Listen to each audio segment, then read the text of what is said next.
देखो पुण्य में कोई दम नहीं है, मैं सिद्ध कर देता हूँ 1 सेकंड में। तुम पुण्य के पीछे जो जरा सी दुनिया पागल होती है, देखो पुण्य की स्थिति क्या है वास्तव में। पुण्य क्या चीज है?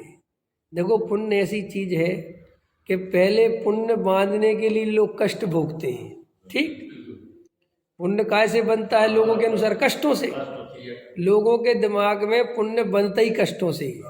पहले वो कहते हैं यहाँ त्याग तपस्या करो, भूखे मरो, समझ में आया, खड़े खड़े पूजा करो, चाहे पैरों में कितनी तकलीफ हो, कुछ भी हो, खड़े रहो खड़े रहो खड़े रहो खड़े रहो खड़े रहो खड़े रहो, और गला फाड़ फाड़ के चिल्लाते रहो, और सम्मेद सागर का पहाड़ चढ़ो, भूखे को रोटी खिलाओ, मंदिर में दान दो, चाहे पैसा कैसे भी करके कमाओ, मरे जाओ पैसा कमा कमा के, लेकिन मंदिर में दान दो, तभी तो पुण्य बनेगा। माने पुण्य बांधने के लिए अत्यंत कष्टकारी अवस्था है, तब पुण्य बनता है। हमें तो पुण्य बन ही नहीं रहा, नहीं समझ में। अभी हम स्वाध्याय करें, हमें काहे का पुण्य बन रहा। लेकिन आज अभी कोई तुमसे कह दे कि पंडित जी 2 दिन के उपवास कर रखा है, तो तुम्हारे दिमाग में आएगा बहुत पुण्य बन रहा होगा, समझ में, बड़े अच्छे परिणाम है। पंडित जी साहब कुएं का पानी पीते हैं, जो सहज पानी मिलता है वो पानी नहीं पीते, लेकिन जो 12 किलोमीटर से ला के 2-4 पहियों की गाड़ी में, उसमें कितने जीव निपट गए वो पता नहीं है, समझ में, और वो पीते हैं तो पुण्य बंधेगा।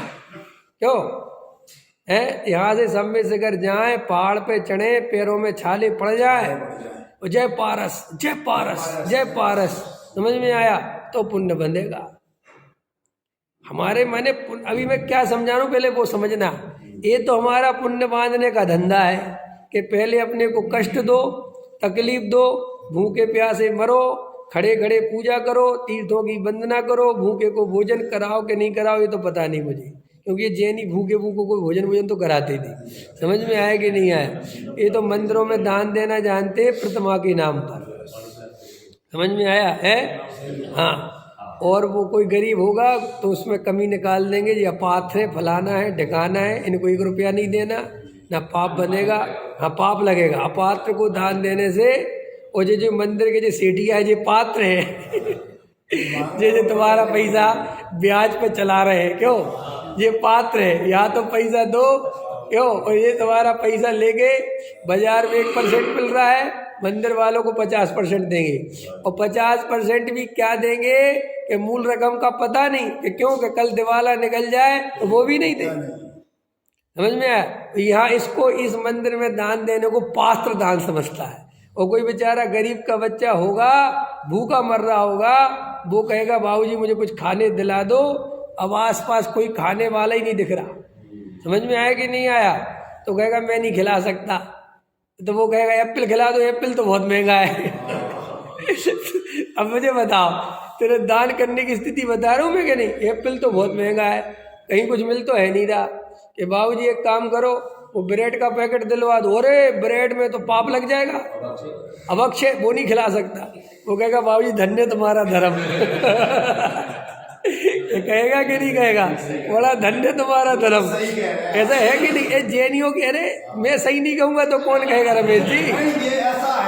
मैं यही कह रहा हूँ, लेकिन मैं ही तो हूँ जो सही कह रहा हूँ, बाकी तो सब तुम्हें नमक मिर्च लगा के माल खींच रहे हैं। लाओ प्रतिमा जी के नाम पे लाओ, मंदिर जी के नाम पे लाओ, ट्रस्ट के नाम पे लाओ, है जनवाणी के नाम पर लाओ, गुरुओं के नाम पर लाओ लाओ लाओ, बड़ा धन्य तुम्हारा पात्र। पात्र 1 रुपए का ज्ञान नहीं, पात्रता किसे कहते हैं? बस हम तो जी मंदिर में, न मंदिर में देंगे। मंदिर वाले क्या कर रहे, कभी पूछा है?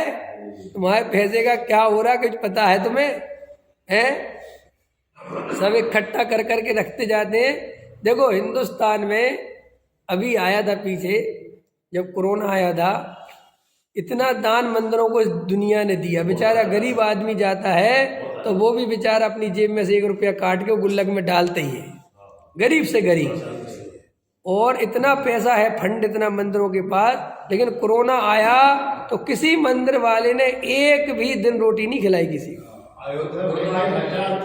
पैसा भी बैंक में पड़ा, कई हजार करोड़। हाँ, अब लोग दान इकट्ठा हो रहा फिर भी है। हाँ, उन वे तो करते ही हैं, वे तो हमेशा ही करते हैं। कोरोना की क्या बात, सरदार तो वो खाना खिलाते। मैंने मैं ये बता रहा हूँ, उसमें आया था कि इतने बड़े बड़े मंदिर हैं जे लंगर नहीं लगा सके, जे लोगों की मदद नहीं कर सके। अरे लोग बेचारे बसें नहीं लगवा सके, पैदल गए। अरे कहते भैया हमारी तरफ से लगाओ भैया मंदिर। क्या क्या ये दान काहे के लिए इकट्ठा होता है? जो चेतन द्रव्य के काम नहीं आवे वो क्या काम का? जड़ पदार्थों को सजाने के लिए पैसा है क्या?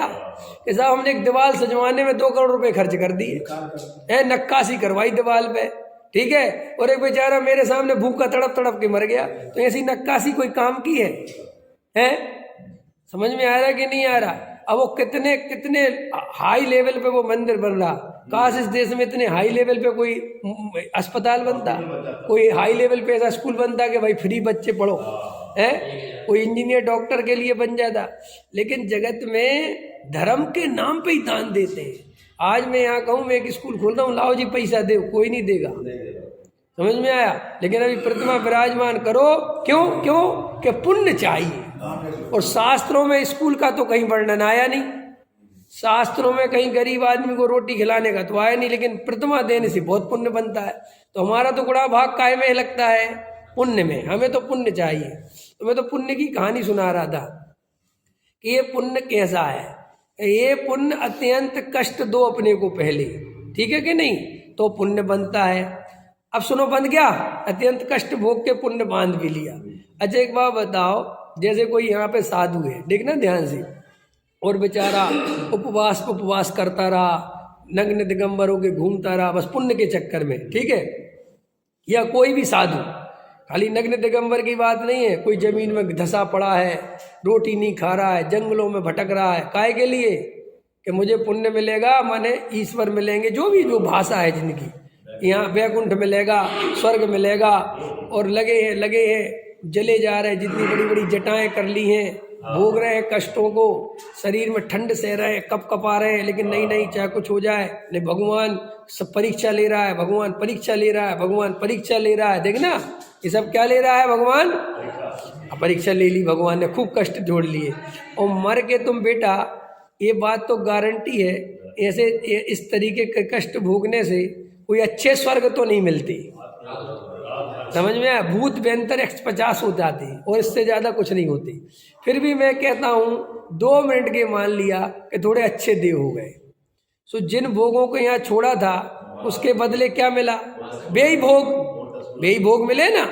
यहाँ छोड़ के पहले कष्ट सहे, अभी देखो तो कष्ट सहते रहे, और फिर गए देवगति में, तो वहाँ पे वो 32 देवांगनाएं मिल गई, विषय भोग की सामग्री मिल गई, सब मिल गया।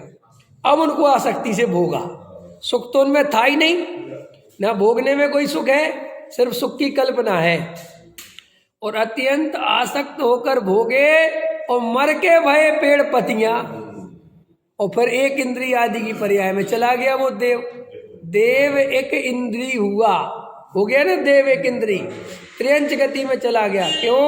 क्योंकि सब मिथ्या दृष्टि था, आर्तरोध ध्यान करता था, और जब छोड़ने की बात आई तो और ज्यादा आर्तरोध ध्यान किया, तो क्या हुआ? एक इंद्री की बात। तो बोलो इस पुण्य ने क्या दिया? पहले कष्ट दिया और बाद में इसको भोगा, तो इसके बाद महा कष्टों में चला गया। तो ये पुण्य किस काम का हुआ भैया? किस बात का भला हुआ है? क्यों? हमने तुम्हें बढ़िया पकोड़े बनाए, समझने दें, अब देखने में तो बढ़िया लग रहा है, तो हम 2 दिन तो भूखे रहे पहले के, कल अरविंद जी के यहाँ पकोड़े की दावत है, हाँ, और सुनो तो, और हम 2 दिन भूखे रहे कि आज का भी भोजन पत्नी ने कहा कि खा लो, हमने कहा नहीं खाना, कल अरविंद जी खिलाएंगे। सुनो तो शांति से, उदाहरण रूप में सुनो कि साहब वो खिलाएंगे, और हम आज भी भूखे रहे, जबकि अच्छी खासी रोटी थी, हम खा सकते, हमने नहीं खाई कि कल साहब वहाँ खाना है। और कल हमने क्या पकोड़े गए सो ज्यादा खा गए, क्योंकि भूखे थे ना 2 दिन के हैं, अब एकदम खा गए, और खा गए सो तुम ये रमेश जी की भाषा में गच्च बैठ गई, समझ में आया कि नहीं? गच्च बैठ गई माने ऐसा पेट भारी हो गया, इतनी जी मचलाने लगा कि फिर 2 दिन तक भूखे मरना पड़ा, फिर उल्टी, और फिर लूज मोशन, और फिर डॉक्टर, और फिर दवाई। बता उन पकोड़े में जितना सुख मिला, जितना उसके बदले कष्ट मिल गया। मैंने तुम उदाहरण दिया थोड़ा सा, ये पुण्य बिल्कुल ऐसा ही है। तुम इसके चक्कर में अभी की रोटी छोड़ते हो, पैरों को तोड़ते हो, जबरदस्ती ताकत नहीं है तो भी खड़े रहते हो कि क्यों कि भैया पुण्य बंधेगा, खड़े खड़े पूजा करेंगे तो ज़्यादा पुण्य बंधेगा और बैठ के करेंगे तो थोड़ा कम बंधेगा। समझ में आया? और पूजा बराबर करेंगे तो ज़्यादा बंधेगा। सबरे आगे चले गए, हम पीछे रह गए तो हमारी पूजा गलत हो जाएगी। ये जो गलत और सही का चक्कर है, इसमें धर्म का क्या लेना देना बताना। तुम्हें जो क्रमिक पूजा है जो भी है, इस सिर्फ तुम्हारे अंदर यही मान्यता तो है कि व्यवस्थित करेंगे तो पुण्य बंधेगा, अगर हम सही नहीं चलेंगे तो नहीं बंधेगा। ये भगवान को प्रचार करने की जो जल डालने की पड़ी रहती, क्यों पड़ी? इसमें धर्म का क्या सम्मेलन का इससे क्या संबंध है बताओ? अंदर में सोचना चाहिए कि इससे इसका संबंध क्या, खूब रगड़ रगड़ के पहुंच रहे, इससे क्या संबंध है? लेकिन तुम्हारे अंदर कहीं ना कहीं वो मान्यता पड़ी रहती है। हर चीज में हाथ लगाने की जो मान्यता है, हाँ इसमें भी हाथ लग जाए, इसमें भी हाँ, सब में लग जाए, सब में लग जाए, वही वही उसके पीछे क्या है? वही पुण्य। यहाँ तो भी पुण्य मिल गया। हाँ वही और क्या आप समझ रहे हो ना? हाँ सब में समझ में पुण्य वो तो पैसे कमाने जैसा है ना कि जहाँ से जितना प्रॉफिट हो जाए, जैसे पैसा कमाते जहाँ से जितना माल मिल जाए है वही है। तो देखो भाई, ये पुण्य के लिए जो परेशान हो, पुण्य तो दो कौड़ी का है। और मैंने आपको पहले ही बताई इम्पोर्टेंट बात कि मिथ्या दृष्टि जीव 3 काल में भी पुण्य नहीं करता। आप कहोगे कहते अरे वो तो कर्म के हिसाब से जीता है भाई, उसको कोई दम नहीं है कि वो कर्म के उदय को टाल सके। उसे तो और जितनी भी तुम कहानियां पढ़ते हो वर्तमान योग में कि उनको कर्म का उदय आया, सीता को आया, अंजना को आया, रामचंद्र को आया, लक्ष्मण को आया, रावण को आया, कृष्ण को आया, ये सब के सब सम्यक दृष्टि थे, इसलिए कर्म इनका कुछ नहीं बिगाड़ पाया। मिथ्या दृष्टि का तो कर्म सब कुछ बिगाड़ता है। बोलो क्या कहना चाहते हो? मिथ्या दृष्टि का कर्म ही माँ बाप है। क्यों कि वो अपने को शरीर मानता है, वो अपने को संयोग वाला मानता है, और इनका स्वामी कौन है? कर्म के जीव। तो फिर दुख मिलना है कि नहीं मिलना? जब मैं अपने को शरीर मानूंगा, और शरीर किसके बस में है? आत्मा के कर्म के। तो भाई कर्म का अपना उदय आएगा और तू अपने को शरीर मानेगा तो रोएगा बैठ के। इसलिए कहा कि ज्ञानी अकेला ऐसा है जो कर्म के उदय से प्रभावित नहीं होता। क्यों कि ज्ञानी कर्म की सामग्री को कर्म की ही मानता है। पुद्गल का स्वामी पुद्गल को ही मानता है और अपने को ज्ञायक स्वभावी आत्मा मानता है। इसलिए ज्ञानी जीव के कर्म कुछ नहीं बिगाड़ता, और अज्ञानी जीव चाहे जितना कुछ करे कर्म का ही बंधन करता है, कर्म के उदय के अनुसार ही परिणमन करता है। ज्ञानी कर्म के उदय के अनुसार परिणमन नहीं करता, ज्ञानी अपने ज्ञायक भाव के अनुसार इसलिए समय सार में साफ साफ लिखा है, ज्ञानी जीव केवल ज्ञान का ही करता है और अज्ञानी जीव अपने अज्ञान का करता है, और अज्ञानी उस अज्ञान भाव के कारण कर्म बंद करता है। और चूंकि ज्ञानी के अज्ञान भाव नहीं है, इसलिए ज्ञानी को कर्म बंद नहीं होता। तो प्रश्न किया कि वो चौथे गुण स्थान में जो विषय भोगों में प्रवृत्ति होती है, उससे तो कर्म बंद होता होगा कि नहीं होता होगा? ये तर्क समझ में आएगी नहीं? ये तर्क कहाँ से आया? ये प्रश्न कहाँ से आया कि भाई आपने कहा ज्ञानी को कर्म बंद नहीं होता क्योंकि ज्ञानी ज्ञान का करता है, और अज्ञानी को कर्म बंद होता है क्योंकि अज्ञानी अज्ञान भाव से करता है। तो वहाँ प्रश्न खड़ा किया कि चौथे गुण स्थान में जो ये विषय भोगों में प्रवृत्ति है, 6 खंड का राजा है, 96,000 शादियाँ करने से कर्म बंद होता है कि नहीं होता है? तो क्या उत्तर दिया कि सम्यक दृष्टि के भोग भी निर्जरा के हेतु है। अब ये बड़ा खतरनाक जवाब दे दिया। क्यों ये जवाब क्यों दिया? इसलिए दिया कि तू जो सम्यक दृष्टि की चर्चा ले रहा है, सम्यक दृष्टि के पास मिथ्यात्व नहीं है और अनंतानुबंधी नहीं है, और मिथ्यात्व और अनंतानुबंधी से जो कर्म बंद होता है, अध्यात्म शास्त्र में उसे ही बंद गिना जाता है। उसके आगे के बंद को बंद नहीं मानते। कैसे? इन्हीं शास्त्रों में लिखा है सम्यक दृष्टि जीव 2, 3, 4 भाव में मोक्ष चला जाता है। चला जाता कि नहीं चला जाता? और मिथ्या दृष्टि जीव चाहे जितना मुनि धर्म अंगीकार कर ले, चाहे जितने व्रत उपवास कर ले, मोक्ष जाने की 1% गारंटी नहीं है। मोक्ष जाने की गारंटी तभी बनती है जब सम्यक दर्शन की प्राप्ति हो जाती है। ठीक है, तो सम्यक दृष्टि जो विषय भोगों में प्रवृत्ति कर रहा है, तो आचार्य कहते हैं उसके कर्म की निर्जरई हो रही है कि कैसे, कि पूर्व में जो उसने कर्म बांधे थे अज्ञानता में, अब वे उदय में आ रहे हैं। सो उदय में आ रहे से उनके हिसाब से विषय भोगों की सामग्री में प्रवृत्ति हो रही, लेकिन चूंकि अब उसने मिथ्यात्व और अनंतानुबंधी का नाश कर दिया, सो उदय तो आ रहा है 2 किलो का और बंद हो रहा है 250 ग्राम का। क्या कहा मैंने अपनी भाषा में थोड़ा सा, कि उदय कितने किलो का आया और बंद कितना किया? तो भाई निर्जरई हुई कि नहीं हुई? इसे बंद कैसे कहोगे?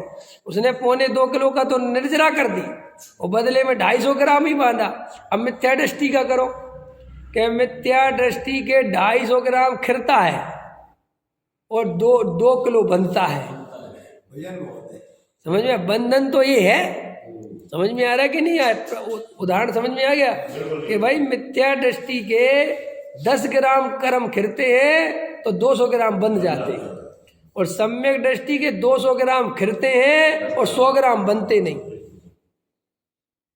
आप समझ में? 10 ग्राम नहीं बनते उसके, तो उसको बंधन गिना जाएगा? उसको बंधन नहीं गिना जाएगा।